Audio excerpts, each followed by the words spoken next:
இலங்கையின் கடல் வளத்தை அழித்தொழிக்கும் நடவடிக்கையில் தமிழக கடத்தொழிலாளர்கள் ஈடுபட்டுள்ளனர் என கடத்தொழில் மற்றும் நீரியல் கடல் வளங்கள் அமைச்சர் ராமலிங்கம் சந்திரசேகர் தெரிவித்துள்ளார். மேலும் இவ்வாறு நாசகார செயலில் ஈடுபட்டுவிட்டு செல்லும் வழியில் தொப்புள் கொடி உறவுகள் என கூறுவதில் பயனில்லை என குறிப்பிட்டுள்ளார். தமிழக கடத்தொழிலாளர்கள் அத்துமீறும் செயல்பாடு தொடர்பில் 12/2/2025 அன்று ஊடகவியலாளர்களுக்கு விசேட கருத்து தெரிவிக்கும் போது அவர் இவ்வாறு தெரிவித்துள்ளார்.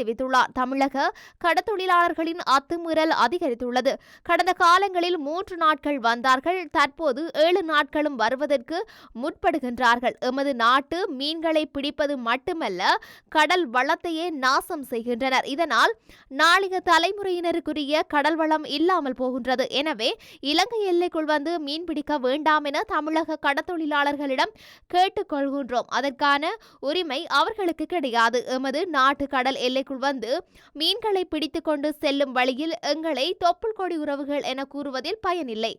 தமிழக கடத்தொழிலாளர்கள் மீதோ தமிழக தலைவர்கள் மீதோ எமக்கு எவ்வித கோபமும் இல்லை. ஒரு சில கடத்தொழிலாளர்கள் தான் ரோலர் படகுகளையும் தடை செய்யப்பட்ட வலைகளையும் பயன்படுத்தி எமது கடல் வளத்தை நாசமாக்குகின்றனர். அதனையே நாம் எதிர்க்கின்றோம். எமது நாட்டு எல்லைக்குள் அத்துமீறாவிட்டால் எவரையும் கைது செய்ய வேண்டிய தேவைப்பாடு எழாது. எனவே எங்களது கடல் எல்லைக்குள் புகுந்து கடல் வளங்களை நாசமாக்க வேண்டாம் என போராடும் தமிழக கடத்தொழிலாளர்களிடம் கேட்டுக்கொள்கின்றேன்.